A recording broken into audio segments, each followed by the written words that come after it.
நம்ம வாழ்க்கையில் 30 வருஷம் திமுகவுக்காக உழைச்சிட்டோம். அதுக்கு பிறகு நம்ம நீக்கப்பட்டு 31 வருஷம் இந்த கட்சியை நடத்திட்டோம். இந்த துரோகத்தை நான் என்னைக்கும் மறக்க மாட்டேன். You have betrayed me. பாஜகவோடு திமுகவோடு கூட்டு சேர மாட்டேன். வாரிசு அரசியலை நீங்க எதிர்த்து இருக்கீங்க. உதயநிதி அவர்கள் துணை முதல்வராக இருக்காரு. மனசுக்கு வருத்தமா இருக்கு. சார், சீமான் அவர்களை எப்படி பாக்குறீங்க? அவருடைய நிலைப்பாடு தனித்து போட்டிடுவேன் அப்படின்னு சொல்லிட்டு இருக்காரு. அவரை பற்றி எந்த கருத்தும் நான் சொல்ல மாட்டேன். இந்த மதுவும் போதையும் இந்த தலைமுறையவே அழிச்சுக்கிட்டு இருக்கு. பள்ளிக்கூட வரைக்கும் மது வந்துருச்சு. இந்தியா இப்பொழுதே பல துறைகளிலே திணித்து முடித்து விட்டார்கள். இவை எல்லாம் என் நெஞ்சிலே தனதாக எரிகிறது.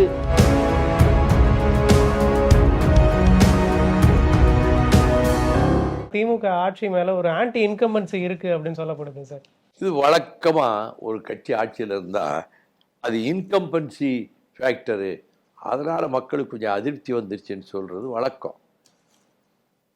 முன்பு திமுகவை ஆதரிக்காதவர்கள் கூட இப்பொழுது ஆதரிக்கிறார்கள், இவர்கள் கொண்டு வந்த சில திட்டங்களிலே. அதனால அந்த இன்கம்பன்சி ஃபேக்டர் டிஎம்கேக்கு எதிராக பெரிய அளவில் கிடையாது. அதனால திமுக தலைமையிலான கூட்டணி வலுவான கூட்டணி. ஆகவே இதில் எந்த பிசுறும் இல்லை, குழப்பமும் இல்லை. இது ஆனால் அடுத்த தரப்பிலே அதிமுகவிலேயே 3 குழு இருக்குது. அதில் யாருக்கு அங்கீகாரம் கொடுத்து கொண்டு வர போகிறாங்க பொறுத்திருந்து பார்ப்போம். எடப்பாடிக்கு தான் கிடைக்கலாம் அநேகமாக. ஆனால் அவர்கள் ஆட்சி அமைக்கிற அளவுக்கு வெற்றி பெற முடியாது என்பது என்னுடைய கணிப்பு. சார், எடப்பாடி கே பழனிசாமி என்ன சொல்றாருன்னா, அவர் கூட தான் இருக்காங்க எல்லாருமே, தொண்டர்கள் எல்லாருமே அவர் பின்னாடி தான் இருக்காங்க, சின்னமும் அவர் கையில தான் இருக்கு அப்படின்னு சொல்றாரு. நம்பிக்கையோட ஒரு பயணத்தை தொடங்கி இருக்காரு. வரக்கூடிய சட்டமன்ற தேர்தலுக்காக தமிழகம் முழுக்க அவருடைய பயணத்தை தொடங்கி இருக்காரு. இது எல்லா தலைவர்களும் தமிழ்நாடு ஊரா சுற்றுறது தான். நான் தமிழ்நாட்டை எத்தனை நாடை சுற்றி வந்திருப்பேன்னு எனக்கே தெரியாது. ஒவ்வொருத்தரும் எலெக்ஷன் வந்துச்சுன்னா சுற்றுப்பயணம் பண்ணுறது, பிரச்சாரம் பண்ணுறது வழக்கமாக நடக்கிறது தான். ஆயிரக்கணக்கான பொதுக்கூட்டங்களை திமுக நடத்துது. இப்போ அதிமுக கூட்டம் நடத்துது. அப்படி மக்கள் ஆயிரக்கணக்கில் போய் அந்த கூட்டத்தில் உட்காந்து கேட்குறாங்கல்ல. அப்படி ஏதாவது அதிமுக தமிழ்நாடு பூரா பொதுக்கூட்டம் நடக்குதா சொல்லுங்க. ஒன்றும் கிடையாது. ஆட்சிக்கு எதிராக நடக்கக்கூடிய அவலங்களை எதிர்த்து கூட்டங்கள் நடத்துறாங்களே சார், ரொம்ப குறைவு. ஒரு காலத்தில் எம்ஜிஆர் காலத்தில் இருந்த மாதிரியோ ஜெயலலிதா காலத்தில் இருந்த மாதிரியோ கூட்டங்கள் இப்போ நடக்கலை. ஆமாம், இவர் இந்த ரோட் ஷோவிலேயே சைடு வாங்கிடலாம் அப்படின்னு நினச்சிட்டு இருக்காரு. இந்த ரோட் ஷோலாம் ஒன்றும் எஃபெக்ட் ஏற்படுத்தாது. அவங்களை நேரடியாக பலன்களை அனுபவித்த பொதுமக்கள், வாக்காள பெருமக்கள், குறிப்பாக தாய்மார்கள், தாய்க்குளம் நல்ல வரவேற்பு கொடுக்கறதோட அவங்க வாக்குகள் பெருமளவுக்கு திமுகவுக்கு தான் கிடைக்கும், திமுக அணிக்குத்தான் கிடைக்கும். அண்ணா சொல்றத போல நேரடியாக அவர் மக்கள்கிட்டே போயிட்டு அங்கிருந்தே ஸ்டார்ட் பண்றாரோ அப்படின்ற கேள்வி எழுது சார். முதலமைச்சரும் மக்கள்கிட்ட தானே போறாரு. அவர் வயலில் இறங்கி சாலை ஓரத்தில் இருக்கிற ஏழை பெண்கள், பூ விற்கிற பெண்கள், காய்கறி விற்கிற பெண்கள், அவங்களெல்லாம் கூட போய் பார்க்க, டீ கடைக்காரர்கள், சாதாரண மக்களின் சாமானிய பிரதிநிதியாக அவர் ஒரு சாமானியனாகவே நடந்து வருகிறார். அது எல்லாருக்கும் பிடிச்சிருக்கு. அதனால் ரெண்டையும் கம்பேர் பண்ண முடியாது, எடப்பாடியையும் நம்ம முதலமைச்சரையும். சார், இப்போ அடுத்து எப்படி இருக்க போகுது 2026 தேர்தலில்? திமுகவோட நிலைப்பாடு எப்படி இருக்கும்? மதிமுக தொடர்ச்சியாக கூட்டணியிலேயே நீடிப்பீங்களா? ஏன்னா வாரிசு அரசியலை நீங்கள் எதிர்த்து இருக்கீங்க கடந்த காலங்களில். உதயநிதி அவர்கள் தொடர்ச்சியாக அவர் துணை முதல்வர் ஆகியிருக்காரு. நீங்கள் எப்படி பார்க்குறீங்க? வாரிசு அரசியலை மட்டும் நான் எதிர்க்கவில்லை. நான் புலிகளின் ஆதரவாளன் என்பதனால் கொடும்படி சுமத்தப்பட்டு திராவிட முன்னேற்ற கழகத்தில் 30 ஆண்டுகள் இரவு பகலாக பாடுபட்டு 25 முறை சிறைச்சாலைக்கு சென்று மிசா கொட்டடியிலே பாளை சிறையிலும் சேலம் சிறையிலும் ஓராண்டை கழித்து டாக்டர் கலைஞர் அவர்களினுடைய அவர் நினைப்பதை செய்து கொடுக்கக்கூடியவனாக, அவர் நிழலாகவே பல ஆண்டுகள் இருந்தவன் நான். அதற்கு பின்னால் நான் ஒரு இயக்கத்தை தொடங்க 5 பேர் தீக்குளித்ததனால் அந்த இயக்கத்தை தொடங்க வேண்டியதாயிற்று. அதன் பிறகு இந்த இந்துத்துவ சக்திகள் உள்ளே ஊடுருவ முடியாத பழைய நிலையை மாற்றி பிஜேபியும் ஆர்எஸ்எஸும் மற்ற சனாதன சக்திகளும் ஒன்று சேர்ந்து தமிழ்நாட்டை எப்படியாவது கைப்பற்றணும், நம்ம எங்கே ஊடுருவினாலும் தமிழ்நாட்டிலும் கேரளத்திலும் ஊடுருவ முடியவில்லை என்பதற்காக திட்டமிட்டு ஒரு பெரிய திட்டத்தை டெல்லியிலே அவர்கள் வகுத்து அதை நிறைவேற்றிவிட வேண்டும் என்ற எண்ணத்தில் அவர்கள் இந்தியை சமஸ்கிருதத்தை திணிப்பது மட்டுமல்ல, தமிழ்நாட்டுக்கு உதாரணத்துக்கு கீழடிதான் 4000 ஆண்டுகளுக்கு முன்னாலே உள்ள பழந்தமிழ் நாகரிகம்தான் உலகின் முதல் நாகரிகம் என்பதை ஆவணங்களோடு சான்றுகளோடு அமர்நாத் ராமகிருஷ்ணா அவர்கள் நிரூபித்த அந்த காலகட்டத்தில் அவரை உடனடியாக இங்கே இருந்து வடபுலத்துக்கு மாற்றினார்கள். நான் அப்பொழுது எம்பி அல்ல. நான் மறுநாளே டெல்லிக்கு சென்று அந்த துறை அமைச்சர் மகேஷ் சர்மாவை சந்தித்து இதுவரை வெளியிலே வராத உண்மைகளையெல்லாம் கீழடியிலே தடயங்களை கண்டுபிடித்து கொண்டு வந்து பெரிய சேவை செய்திருக்கிற ஒரு அற்புதமான திறமைசாலிக்கு ஏன் இப்படி பழிவாங்கினீங்க? அப்ப தென்னாட்டில் தமிழ்நாட்டிலிருந்து ஒரு இந்த உண்மையை சொன்னதுக்காக நீங்க வடநாட்டுக்கு மாற்றுவீங்களா? நீங்க இந்த டிரான்ஸ்ஃபரை கேன்சல் பண்ணணும். அப்படி என்று நேராக சென்று வாதாடி போராடியவன். யாரும் போகல, யாரும் அந்த மாற்றுதலை கேன்சல் பண்ணணும்னு சொல்லி முயற்சியும் எடுக்கல. ஆனால் இப்பொழுது ராஜஸ்தான் மாநிலத்திலே நாங்க சில தடயங்களை கண்டுபிடிச்சிருக்கோம். அது 3500 ஆண்டுகளுக்கு முந்தியது, திராவிட நாகரிகத்துக்கு முந்தியது, அது ஆரிய நாகரிகம் அப்படின்னு நேற்றுக்கு செய்தியை பரப்பி விட்டுருக்காங்க. இதெல்லாம் உண்மையை மறைத்து தமிழர்களினுடைய பண்டை கலாச்சார நாகரிக ஆளுமை திறமைகளை குறைத்து மதிப்பிட்டு அவர்கள் வடபுலத்திலே இருந்து இந்த இந்திய திணிப்பாளர்கள் மட்டுமல்ல, இந்துத்துவா கொள்கையை வைத்திருப்பவர்கள் இந்தியா என்றே இனிமேல் நாட்டை அழைக்கக்கூடாது, பேரே சொல்லக்கூடாது, பாரத் தான் சொல்லணும்னு ஒரு கொள்கை பிரகடனத்திலே முதல் இதே வலியுறுத்தி சொல்லக்கூடிய அம்சமே பாரத் என்ற பேர் தான் இருக்கணும். இந்தியாங்கிற பேரை எல்லாத்துலேருந்து எடுத்துடணும். இந்துக்கள் முஸ்லிம்களுக்கும் கிறிஸ்டின்களுக்கும் ஓட்டுரிமை கொடுக்க கூடாது. தலைநகரை வாரணாசிக்கு மாற்ற வேண்டும், டெல்லியில் இருக்கக்கூடாது. சமஸ்கிருதமும் இந்தி மட்டுமே எல்லா இடங்கள்லையும் மொழியா இருக்கணும். இதை அலகாபாத்ல தர்ம சத்வத்ங்கிற மாநாட்டில் இந்துத்துவ சக்திகள் ஆர்எஸ்எஸ் பிஜேபி எல்லாம் சேர்ந்து ஒரு மாநாடு நடத்தி கொள்கை பிரகடனம் 32 பக்கத்தில் வெளியிட்டாங்க. அதுல இதெல்லாம் இருக்கு. இப்படி கபலீகரம் செய்ய நினைத்து இங்கே உள்ளே நுழைவதும் இந்தியை இப்பொழுதே பல துறைகளிலே திணித்து முடித்து விட்டார்கள். இவை எல்லாம் என் நெஞ்சிலே தனதாக எரிகிறது, ரத்தம் கொதிக்கிறது. மடிந்த மாவீரர்கள் இந்திய எதிர்ப்பு போராட்ட களத்திலே அண்ணா அவர்கள், மறைமலை அடிகள் அவர்கள், பாரதியார் அவர்கள், சோமசுந்தர பாரதியார் அவர்கள், எவ்வளவு அங்கே தஞ்சையிலே கரந்தை தமிழ்ச்சங்கத்தை நடத்தியவர்கள் எல்லாம் செஞ்சு எத்தனை பேர் உயிர் கொடுத்து தீக்குளிச்சு இறந்து உள்ளே வராது நீ எந்த காலத்திலும்ங்கிற அளவுக்கு அண்ணா ஒரு நிலைமை ஏற்படுத்தின பிறகு இப்படி அவளை நுழையிறாங்களே. ஆக திராவிட இயக்கத்திலே இருந்து வார்ப்பிக்கப்பட்டவன் நான். 1964 ஆகஸ்ட் 21 கோகலே மண்டபத்தில் பேரறிஞர் அண்ணாவுக்கு முன்னால் இந்திய எதிர்ப்பு கருத்தரங்கத்திலே நான் பேசினேன். அன்று இரவு அண்ணன் எல் கணேசனும் அண்ணன் பே சீனிவாசனும் என்னை நுங்கம்பாக்கம் அறிஞர் அண்ணா வீட்டுக்கு அழைத்து சென்றார்கள். கூட்டம் முடிந்த பிறகு அண்ணா அவர்கள் என் பேச்சை பாராட்டினார்கள். அப்பொழுது திமுக கழகத்திலே சங்கமமானவன்.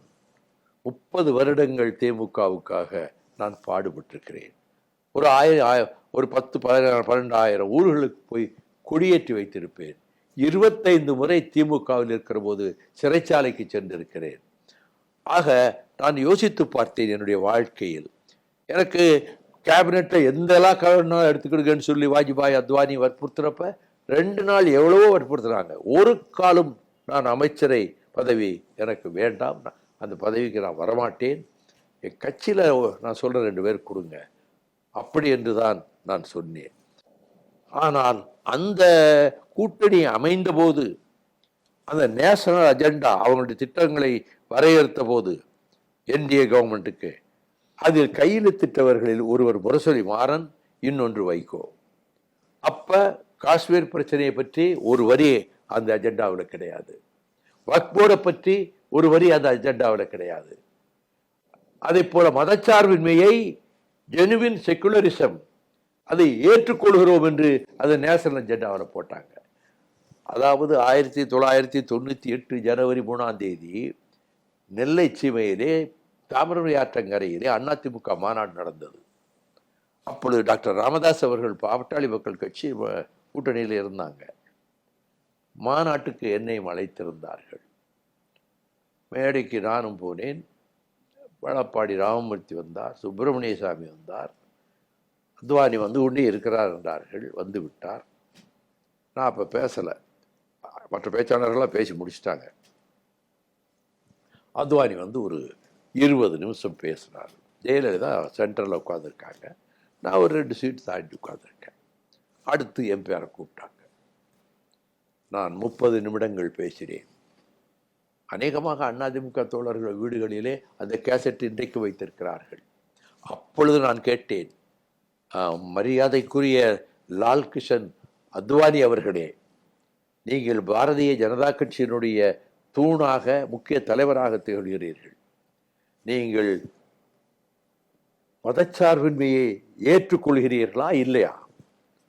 செக்குலரிசத்தை ஏற்றுக்கொள்கிறா? Do you agree, accept secularism or not? We want a definite, clear-cut answer in this conference. என் பேச்சு போகிற போக்கில் அப்படி பேசுகிறேன். அவருக்கு ரொம்ப நெருக்கடியாக போச்சு. அதனால் அடுத்து அவர் பேசும்போது, my friend, ask the question, we are committed to genuine secularism. Bharatiya Janata கட்சி வரலாற்றிலேயே முதல்ல அதை ஏற்றுக்கிட்டோன்னு சொன்னது நான் கேட்ட கேள்விக்கு அந்த அதிமுக மேடையில் பதில் சொன்னது தான், செக்குலரிசத்துக்கு. இப்போ இவ்வளோ ஆபத்து வந்துடுச்சு. நம்ம வாழ்க்கையில் 30 வருஷம் திமுகவுக்காக உழைச்சிட்டோம். அதுக்கு பிறகு நம்ம நீக்கப்பட்டு 31 வருஷம் இந்த கட்சியை நடத்திட்டோம். எத்தனையோ பேர் கட்சி ஆரம்பித்தாங்க, பதவிகள்லாம் பெற்றாங்க, எம்எல்ஏக்களானாங்க, எம்பிக்களானாங்க, மந்திரிகளானாங்க. எல்லா கட்சியும் கலைஞ்சு போச்சு. எம்ஜிஆர் ஒரு மனிதரை தவிர கட்சி தொடங்கிய பலர் இழுத்து மூடிவிட்டார்கள். எங்களுக்கு எதிர்ப்பும் எங்கள் இயக்கம் வளரக்கூடாது என்ற விதத்திலே இருட்டடிப்பும் பத்திரிகைகளிலே, தொலைக்காட்சிகளிலே தொடர்ந்து கொண்டுதான் இருந்தது. ஆனால் அந்த 31 ஆண்டுகளாக எங்கள் இயக்கத்தை விட்டு சிலர் துரோகம் செய்து விட்டு போனாலும், முக்கிய தலைவர்கள் நினைத்தவர்கள், அப்படி வர்ணிக்கப்பட்டவர்கள் விலகி சென்றாலும், இந்த தொண்டை இருக்கிறாங்க, தீக்குளிச்ச தொண்டை, அது மாதிரி இருக்க தொண்டர்கள் ஊருக்கு 20 பேர் இன்றைக்கும் இருக்கிறார்கள். எங்களுக்கு அந்த பழைய அடிப்படையில் வந்தவங்க அப்படியே இருக்கிறாங்க. சமீபத்தில் கூட மதிமுக முக்கிய உறுப்பினர் ஒருத்தர் வந்து திமுக இணைந்திருந்தார் இல்லையா? முக்கிய உறுப்பினர்னா என்ன அர்த்தம்? என்ன அவர் கட்சிக்கு செஞ்சாரு? அவருக்கு நான் போய் அவருக்கு ஒரு சீட், அந்த இடத்துக்கு போட்டி போடுறதுக்கு சீட்டு கொடுத்தேன். அவருக்கு அதில் அந்த சீட்டு கொடுத்ததுனால அவருடைய கடன்கள்லாம் தீர்ந்துருச்சு. பென்ஸ் கார் வாங்கிட்டாரு. அது பிறகு எங்கேயும் சேரலை. செந்தில் பாலாஜி அவரை கொண்டு போய் முதலமைச்சர்கிட்ட, இவர் வந்தால் நமக்கு அந்த பகுதிக்கு எனக்கு உதவியாக இருக்கும்னு சொன்னார். ஆனால் அவங்க ஊர்லேயே அவருக்கு ஓட்டு கிடையாது. என்ன, ஆகவே நான் பெயரை சொல்ல விரும்பலை. அப்படி ஒரு கட்சியிலிருந்து துரோகம் செய்துட்டு போகிறதுனால ஒரு கட்சி அதனால் எந்த பாதிப்புக்கும் ஆளாகாது, எம்ஜிஆர் ஒருவரை தவிர. சார், இப்போ கூட்டணியில் இருக்கீங்க, அப்போ மதிமுகவை நீர்த்து போக செய்கிற வேலையை தான் திமுக செய்தா? நீர்த்து போக செய்ய முடியாது. இது பாசானம். பாசானத்திலே புழுத்த புழு என்பார்கள். இது ஒன்றும் செய்ய முடியாது. காரணம், அடித்தளத்திலே என் இளம் தோழர்கள், என்னுடைய இரத்தமும் குருதியும் வியர்வையும் இந்த இயக்க மண்ணிலே கலந்திருக்கிறது. அதனால் எங்கள் கட்சியை ஒன்றும் பண்ண முடியாது. அதுக்கு பிறகுதான் போட்டோம். நிர்வாக குழு மிக பிரமாண்டமாக நடந்தது. ஆமாம், அதனால் அதை பற்றி பாதிப்பு இல்லை. இன்னும் 1-2 பேர் போகலாம். இங்கிருந்து நீக்கப்பட்டவர்கள், வெளியேற்றப்பட்டவர்கள் போகலாம். போய் நல்லா இருக்கட்டும். வெளியேறி போன யாரை பற்றியும் எல்ஜியை பற்றியோ செஞ்சியை பற்றியோ கண்ணப்பனை பற்றியோ இயக்கத்தை விட்டு வெளியேறி போன எவரையும் எந்த மேடையிலும் எந்த செய்தியாளர் சந்திப்பிலும் நான் ஒரு வார்த்தை அவங்கள குறை சொன்னது கிடையாது. என்னோடு இருந்த வரைக்கும் நன்றி, போகிற இடத்துல நல்லா இருந்தால் நல்லா இருக்கட்டும். அதனால எங்கள் இயக்கத்துக்கு எந்த பாதிப்பும் இல்லை. சார், சீமான் அவர்களை எப்படி பார்க்குறீங்க? அவருடைய நிலைப்பாடு தனித்து போட்டியிடுவேன் அப்படின்னு சொல்லிட்டு இருக்காரு, தொடர்ச்சியாகவே தனித்து போட்டிட்டு இருக்காரு. அவரை பற்றி எந்த கருத்தும் நான் சொல்ல மாட்டேன். என்ன காரணம் சார்? சொல்ல மாட்டேன்னா காரணத்தை சொல்லணும். சார், இப்போ இந்தி திணிப்பை வந்து எப்படி பார்க்குறீங்க? பாஜக அரசு தொடர்ச்சியாக இந்தி திணிப்பை கடந்த காலங்களில் இருந்து இப்போ வரலும் செய்து கொண்டு இருக்கிறார்கள். இப்போ இந்த இந்தி திணிப்பை எப்படி பார்க்குறீங்க? தமிழகத்திலே வீசிய இந்திய எதிர்ப்பு புயல் இன்று கேரளத்திலே மையம் கொண்டுள்ளது, மராட்டியத்திலே மையம் கொண்டுள்ளது, பஞ்சாபிலே மையம் கொண்டுள்ளது, மேற்கு வங்காளத்திலே மையம் கொண்டுள்ளது, பல மாநிலங்கள் கர்நாடகத்திலே மையம் கொண்டுள்ளது. நாம் தமிழ்நாட்டிலே அன்று இதை குரலை எழுப்பிய போது ஒரு குரல் கூட ஆதரவாக எந்த மாநிலத்திலிருந்தும் வந்ததில்லை. ஆனா இப்ப சில மாநிலங்கள் இந்திய உள்ள நுழைய விட மாட்டோம்னு சொல்லி ராஜ் தாக்கரேயும் உத்தவ் தாக்கரேயும் எலியும் பூனையுமாக இருந்தவர்கள் ஒன்றாக சேர்ந்து பேரணி நடத்தி விட்டார்கள். இவையெல்லாம் மனதுக்கு மிகுந்த மகிழ்ச்சியை கொடுக்கிறது. பிற மாநிலங்களிலே இந்த உணர்வை வளர்ப்பதற்கு என்ன செய்ய முடியுமோ அங்கே போய் செமினார் நடத்துவது, அதுபோல சில நிகழ்ச்சிகள் நடத்துவது என்று என் மனதிற்குள் நானும் ஒரு திட்டம் வைத்திருக்கிறேன். சார், இப்போ பாமகல ஏற்பட்டிருக்கிற பிளவை எப்படி பார்க்குறீங்க? தந்தை மகன் உறவு விரிசலாகி போயிருக்கு, எப்படி பார்க்குறீங்க சார்? வருத்தமா இருக்கு. ஏன்னா சமூக நீதிக்காக இடைவிடாது போராடிய போராளி தான் மருத்துவர் ஐயா ராமதாஸ் அவர்கள். அவர் உருவாக்கிய கட்சி தான் பாட்டாளி மக்கள் கட்சி. அவர் ஊர் ஊராக சென்று ராத்திரி பகலாக சென்று அந்த கட்சியை வேரூன்ற செய்து அவர் துணிச்சலா கருத்துக்களை சொல்லி அதை ஏற்று அது ஒரு பலமான கட்சியாக பாமக உருவெடுத்து விட்டது. இதெல்லாம் செஞ்சு முடிச்ச பிறகுதான் அன்புமணி அங்க வர்றாரு. அவர் ஒரு பீரியடு மந்திரி இருக்கிறப்ப அந்த மந்திரி ரூம்லயே இருப்பார். அப்ப அவர் மந்திரி இல்லை, அடுத்து அவரே மந்திரி ஆனார், அவரே அமைச்சரானார். திரும்பவும் அமைச்சராகணும்னு தான் ராஜ்யசபாவில் அதிமுக உறுப்பினர் அதிமுகவினுடைய சார்பில் தேர்ந்தெடுக்கப்பட்டார். ஆனால் அவர்களுக்குள் என்ன பிரச்சனையினாலே இந்த மோதல் வந்தது எனக்கு தெரியாது. ஆனால் ஒரு கட்சி, அதில் லட்சக்கணக்கான தொண்டர்கள், அது இப்படி பிளவுபடுற மாதிரி ஒரு நிலைமை வந்திருக்க அப்படிங்கிறது மனசுக்கு வருத்தமாக இருக்கு. அது அவங்களுக்குள்ள அப்பாவும் மகனும் பேசிய கூட தீர்த்துக்கிடலாம். தவறு இழுத்து விட்டேன் அப்படின்னு சொல்றாரு ராமதாஸ் அவர்கள், அன்புமணியை முன்ன கொண்டு வந்தது. அவர் ராமதாஸ் அவர்கள் சொன்ன கருத்துக்கு எல்லாத்துக்கும் நாம் பதில் சொல்ல முடியாது, அது அவர் கருத்து. சார், மதுரையில் பாஜக மற்றும் இந்து முன்னணி சார்பாக முருகன் மாநாடு நடைபெற்றது. இந்த மாநாட்டில் அண்ணா, பெரியார், கருணாநிதி அவர்களை இழிவுபடுத்தும் வகையில் ஒரு காணொலி வெளியாக இருந்தது சார். இதை எப்படி பார்க்குறீங்க சார்? கொஞ்சம் அசந்தா முருகன் தான் சொன்னார் அண்ணா பெரியார் கலைஞரை பற்றின்னு கூட சொல்கிறதுக்கு இந்துத்துவ சக்திகளில் ஆட்கள் இருக்காங்க. முருகன் எல்லோரும் வழிபடக்கூடிய அறுபடை வீடுகளிலே இருக்கக்கூடிய செவ்வேள் முருகன் தமிழ் கடவுள் என்று வர்ணிக்கப்பட்டவன். அந்த இலக்கியங்களிலும் சிவனும் போற்றப்படுகிறார், முருகனும் போற்றப்படுகிறார், கண்ணனும் போற்றப்படுகிறார். இப்போ 4000 திவ்ய பிரபந்தம் எடுத்தீங்கன்னா முழுக்க அவர்கள் கண்ணனை பற்றிய அற்புதமான பாடல்கள். அந்த இசைக்கு ஏற்ப அந்த சொற்கள் அமைஞ்சிருக்க, எப்படி கம்பன் அந்த சொல்நயத்தோடு காவியத்தை ஏற்றினானோ அதை போல 4000 திவ்ய பிரபந்தத்தை ஏற்றிய அவர்களும் வைணவ ஆசாரியர்கள் செய்தாங்க. அதுபோல திருவாசகத்தில்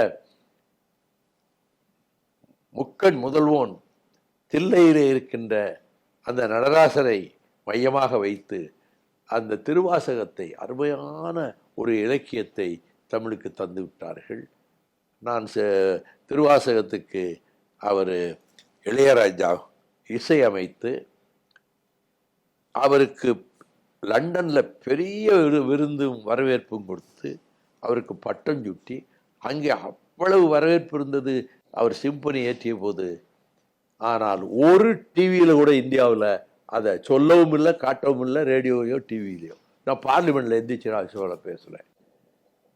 எங்கள் பண்ணைக்காட்டிலே பிறந்த ஒரு தமிழன் கொரியன் சாதிக்க முடியாதவை, கொரியா நாட்டுக்காரன், சீனா நாட்டுக்காரன் சாதிக்க முடியாததை, ஜப்பான் நாட்டுக்காரன் சாதிக்க முடியாததை நம்முடைய பண்ணைப்புறத்து தமிழன் இளையராஜா அவர்கள் சாதித்தார்களே. நீங்கள் தொலைக்காட்சியிலே உங்கள் கட்சியை பற்றிய விளம்பரங்களை போட்டுக் கொண்டிருக்கிறீர்களே, ஒரு நாளாவது ஒரு தடவையாவது அந்த பெருமை பெற்றதற்கு செய்தியாவது போட்டிருக்கீங்களா அப்படின்னு அட்டாக் பண்ணேன் இசைஞானி இளையராஜாவுக்கு. அதற்கு பிறகு அவர் கேள்விப்பட்டு எனக்கு தொலைபேசியிலே நன்றி தெரிவித்தார். நான் வீட்டுக்கே போனேன், இளையராஜா வீட்டுக்கே போனேன் நான். ஆக அவ்வளவு பெரிய சாதனையை செஞ்சதையே இருட்டடிப்பு பண்ணாங்க.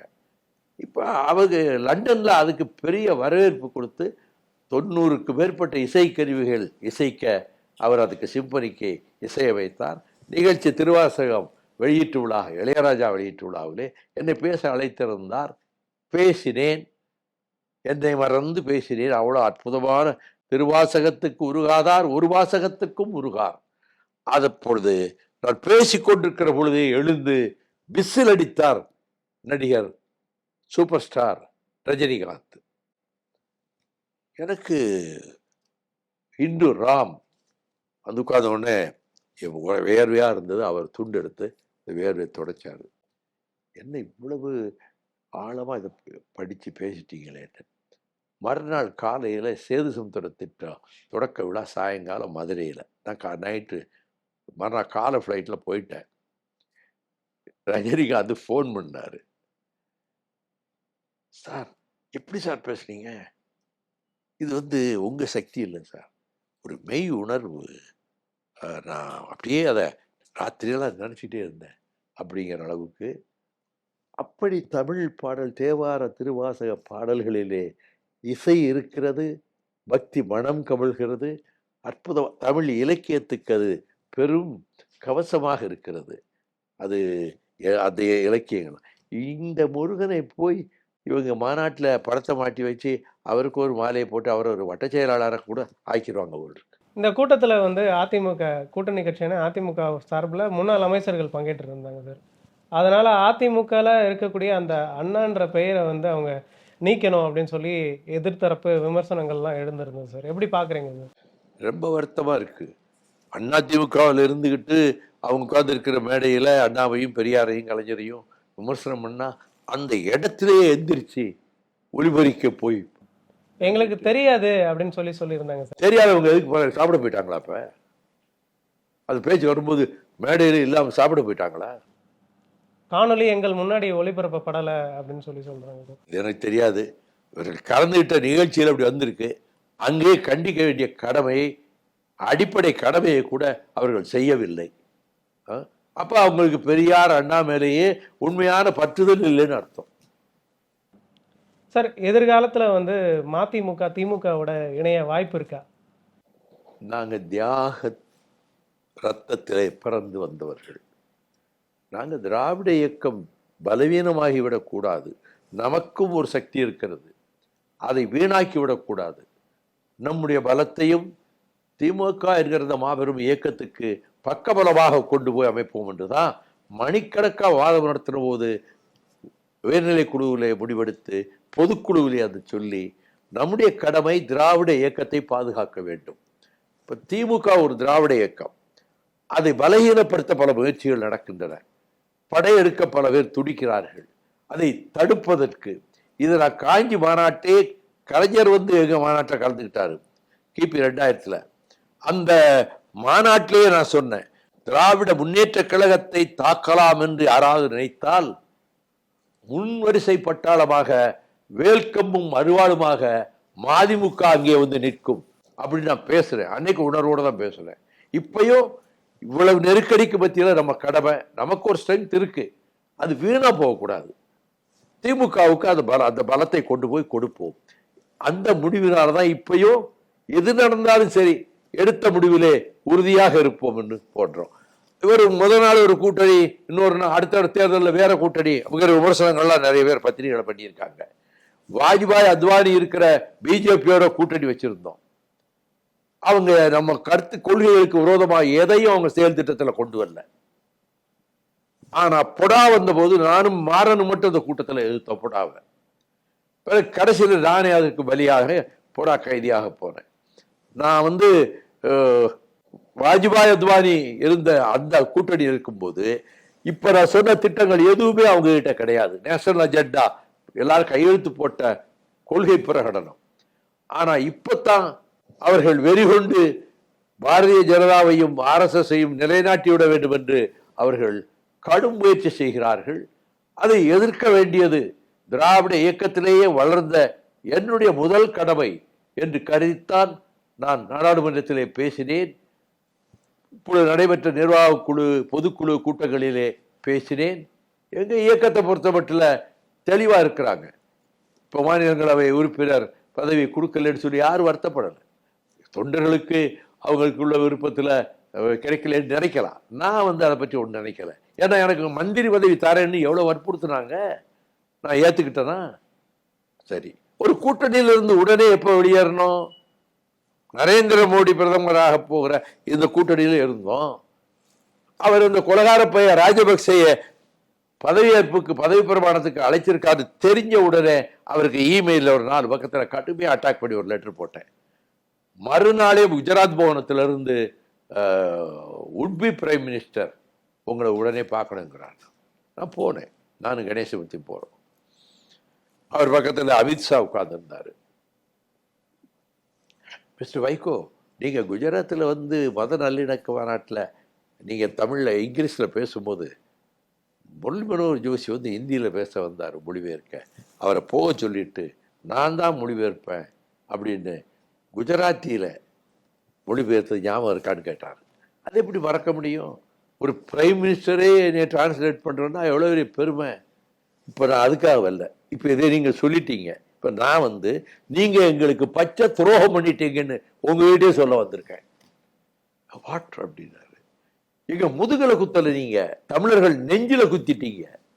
லட்சக்கணக்கான தமிழர்கள் கொல்லப்பட்டு பல்லாயிரக்கணக்கான தமிழ் பெண்கள் நாசமாக்கப்பட்டு இசைப்பிரியா இருந்த அந்த தங்கையை 16 இராணுவ வீரர்கள், சிங்கள இராணுவ வீரர்கள் படுநாசம் செய்து கற்பழித்து, அது எப்படி கற்பழித்தோம் என்பதை அவர்கள் பேசியதை மற்ற தொலைக்காட்சிகளிலும் வானொலியிலும் ஒளிபெருக்கிறார்கள் என்று சொல்லி சேனல் 4ல அதை வெளியிட்டு விட்டு அந்த சிப்பாய்கள் என்ன பேசுறாங்க நாங்க சொல்ல விரும்பல அப்படின்னு சொன்னாங்க.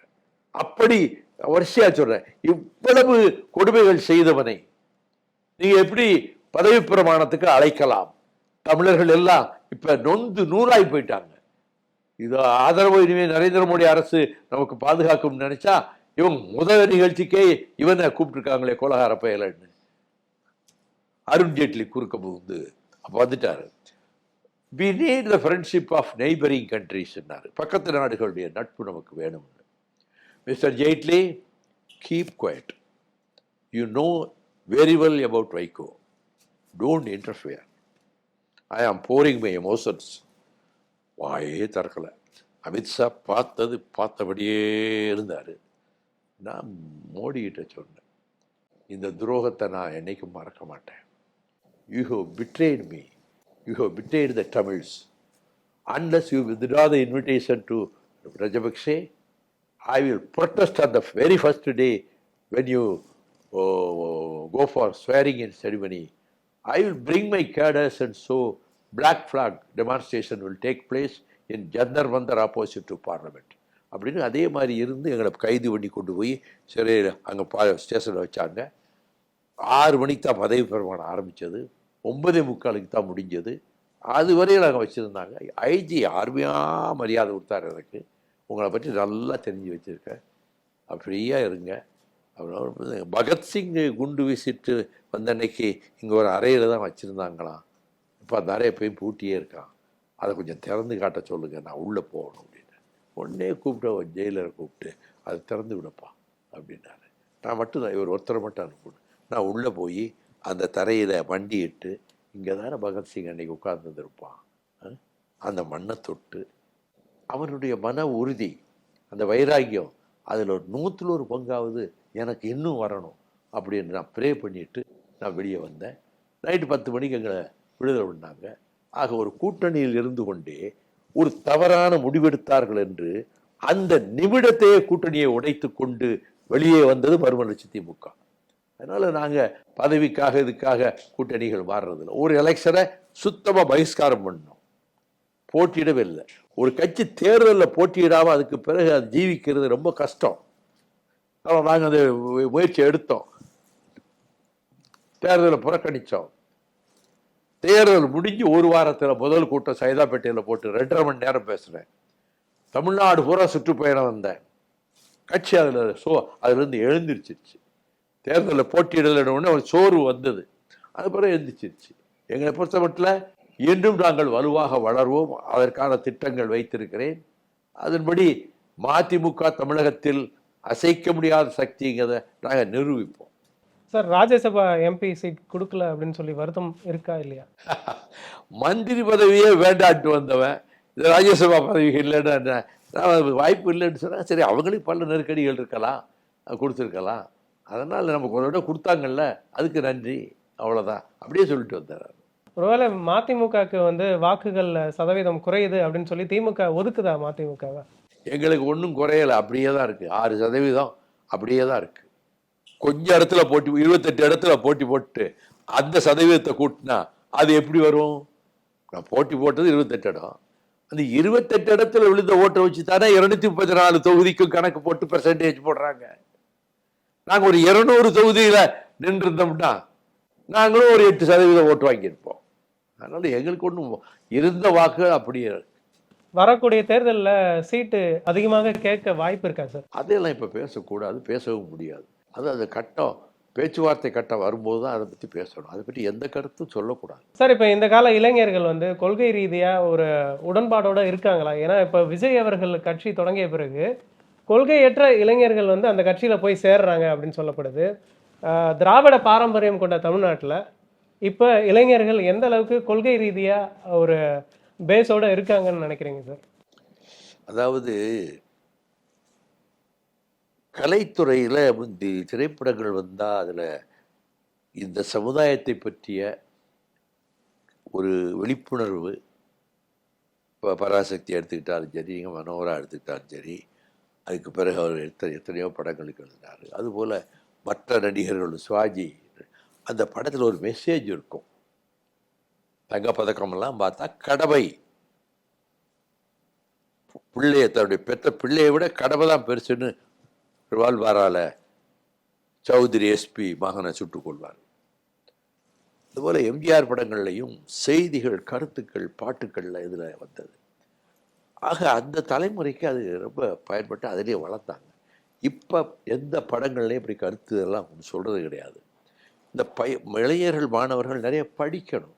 படிக்க ஒரே ஒரு சந்தோஷம், நிறைய பெரியாரை பற்றிய புஸ்தகங்களை இளைஞர்கள், கல்லூரி மாணவர்கள் நிறைய இடங்களில் நிறைய வாங்குறாங்க. புஸ்தக திருவிழாவிலேயே அதிகமான புத்தகங்கள் பெரியாரை பற்றி விற்பனை ஆகிருக்கு. அப்போ படிக்கிறாங்க. இது எல்லாரும் எல்லா கட்சியை பற்றி தெரிஞ்சுக்கணும், படிக்கணும். நம்ம தமிழ்நாட்டு அரசியல் என்னங்கிறத அவங்க படிச்சுக்கணும். இப்போ 100 வருஷமாக திராவிட இயக்கம் இயங்குதுன்னா அது எத்தனை போராட்டங்கள், ஏன் வந்தது, முதல்ல என்ன சீர்திருத்தங்களை கொண்டு வந்தாங்க, பஸ்ஸில் தலித்து மக்களை ஏற்றக்கூடாதுன்னு மாற்றினதே WPA சந்துரபாண்டிய நாடார்.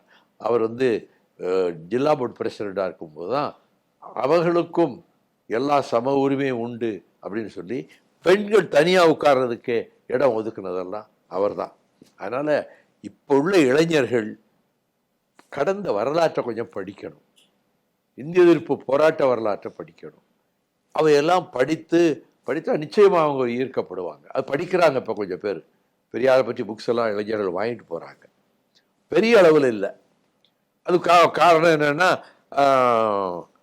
இந்த மதுவும் போதையும் இந்த தலைமுறையே அழிச்சுக்கிட்டு இருக்கு. பள்ளிக்கூட வரைக்கும் மது வந்துருச்சு, போதைப் பொருள் வந்துருச்சு, மேல்நிலைப்பள்ளி உயர்நிலைப்பள்ளி வரையில். அதுக்கு பிறகு அவங்களே கொலைகாரனாக போகிறான், கூலிப்படையாக போகிறான். ரொம்ப வேதனையாக இருக்குது. இந்த தலைமுறை இதே போக்கில் போனால் இன்னும் கெட்டு போகுமேன்னு. அது இப்போ கல்லூரிகளில் அண்ணா போய் பேசுவார், அந்த மொத்த கல்லூரியும் அவர் அப்படியே நெஞ்சில் ஏற்றுக்கணும். பச்சை பாசில் பேசுகிறாரு, மூட்ஸ் அண்ட் டீட்ஸ்னு பேசுகிறாரு. 66 நாளில் கிறிஸ்டின் காலேஜில் ஃபிலாசபி ஆஃப் டிஎம்கேன்னு ஃபிலாசபி அசோசியேஷனில் ஃபிலாசபி ஆஃப் டிஎம்கேன்னே தலைப்பு கொடுத்து அண்ணா 1.5 மணி நேரம் ஆங்கிலத்தில் பேசினார். நான் இப்போ பிரசிடென்சி காலேஜ் ஸ்டூடெண்ட்டு, கல்லூரி பேச்சாளர். நான் அந்த பேச்சை போய் கேட்டு அசந்து போனேன். என்ன பேச்சு அண்ணாவுடைய பேச்சு! பார்லிமெண்ட்டில் அவர் பெர்ஃபார்ம் பண்ணியிருக்கார் பாருங்க. 62 கன்னி பேச்சில் திராவிட நாடை கேட்டே பேசுகிறார். இதெல்லாம் ஒருத்தர் சொல்கிறது இல்லை. We want self determination for Dravida Nadu. அவர் பேச்சை முடிக்கும் போது அதை சொல்லித்தான் முடிக்கிறார். அதனால் இப்போ உள்ள இளைஞர்கள் படிக்கணும். அதற்குரிய சூழலில் நாங்கள் மாணவர் பாசறை கூட்டங்கள், இளைஞர் பாசறை கூட்டங்கள், மாணவர்கள் பாசறைன்னு கொஞ்சம் நடத்துகிறோம். இப்போ திரும்ப நடத்தணும்னு நினைக்கிறோம். ஒரு 300 பேரை ஒரு இடத்துல 2 நாள் உட்கார வச்சு, ஒரு 7-8 பேச்சாளர்களை விட்டு பேச வச்சு, அவங்ககிட்ட நோட்டு புத்தகம் பென்சிலும் கொடுத்து, அது சொல்கிறதெல்லாம் குறித்து எழுதிக்கிட்டு, அதுக்கு பிறகு அதில் கேள்வி கேட்கறது, அது மாதிரி செஞ்சோம். இப்போ திரும்பவும் அதை செய்ய போகிறோம். சமூக வலைதளங்கள் தாக்கம் இருக்கலாம் இல்லையா சார்? இந்த மாதிரி இளைஞர்கள் வந்து ஐடியாலஜிக்கல் கிரைசிஸ்ல மாட்டி இருக்க மாதிரியான ஒரு சூழல் ஏற்படுறதுக்கு காரணம் இது இருக்கலாம் இல்லையா? நிச்சயமாக சமூக வலைதளங்கள் தான் காரணம். அதாவது மீம்ஸ் போடுறோம், அது போடுறோம், பதிவு போடுறோம்னு என்னதையாவது நினச்சிக்கிட்டு தண்ணியை போட்டுட்டு நினச்சதை பதிவு விடுறாங்க. சார், இப்போ மேடை பேச்சுகளை பார்க்கக்கூடிய மக்கள் அந்த ஈர்ப்பு குறைஞ்சிடுச்சோ? மேடை பேச்சுகள் பொதுவாகவே அரசியல் கட்சிகள் வந்து குறைத்து தான் நடத்துகிறாங்களோ அப்படின்ற பார்வை இருக்கா சார்? உண்மைதான். முந்தி தமிழ்நாடு பூரா ஒரு நாளைக்கு 500-1000 கூட்டம் நடக்கும்னு சொன்னால் இன்னைக்கு 50 கூட்டம் தான் நடக்கும். அது கூட்டமும் ஆர்வமாக வந்து அதை கேட்கணுங்கிறதுக்கு இல்லாமல் தொலைக்காட்சிகள் நிறைய வந்துருச்சு, நிறைய சேனல் வந்துருச்சு. ஸ்போர்ட்ஸ் பார்க்கணுமா, பொழுதுபோக்கு காதல் படங்கள் பார்க்கணுமா, வல்கராக இருக்கக்கூடிய சில சீன்கள் உள்ள நீல படங்களை பார்க்கணுமா, இது எல்லாம் இந்த பையங்க இது பெண்களுமே பார்க்குறாங்க. மது அருந்துறாங்க கல்லூரிகளில், விடுதிகளில்.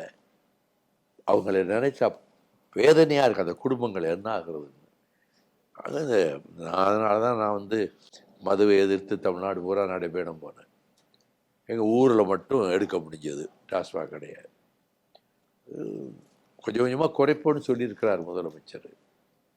சார், இப்போ உங்களை போல் மேடை பேச்சை பார்த்து ஈர்க்கப்பட்டு இளைஞர்கள் வந்திருக்காங்க, அரசியலுக்கு வந்திருக்காங்க, ஊடகங்களுக்கு வந்திருக்காங்க. அவங்கள போன்ற இளைஞர்கள் மாதிரி வருங்காலத்தில் இளைஞர்கள் வரணும்னா என்ன செய்யணும் சார்? இந்த கிளாஸ் ரூம்லேயே சில பேராசிரியர்கள் அதை வாழைப்பழத்தில் ஊசியை நுழைச்ச மாதிரி இந்த அரசியல் சமுதாயத்தை பற்றிய எண்ணங்களையும் அவங்க பாடம் சொல்லி கொடுக்கும்போதே சிலர்களை சொல்லி அதை உருவாக்கி விடுவாங்க. இப்போ அதெல்லாம் கிடையாது. இந்த மது போதை முதல்ல ஒழிஞ்சாதான் இந்த இளைய சமுதாயம் உருப்படும். இல்லைன்னா ஹெல்த்தும் போய், ஆரோக்கியமும் போய், ஆயுளும் போய், ரொம்ப கொடூரமான ஒரு சூழ்நிலை இப்போ இங்கே நிலவிக்கிட்டு இருக்கு.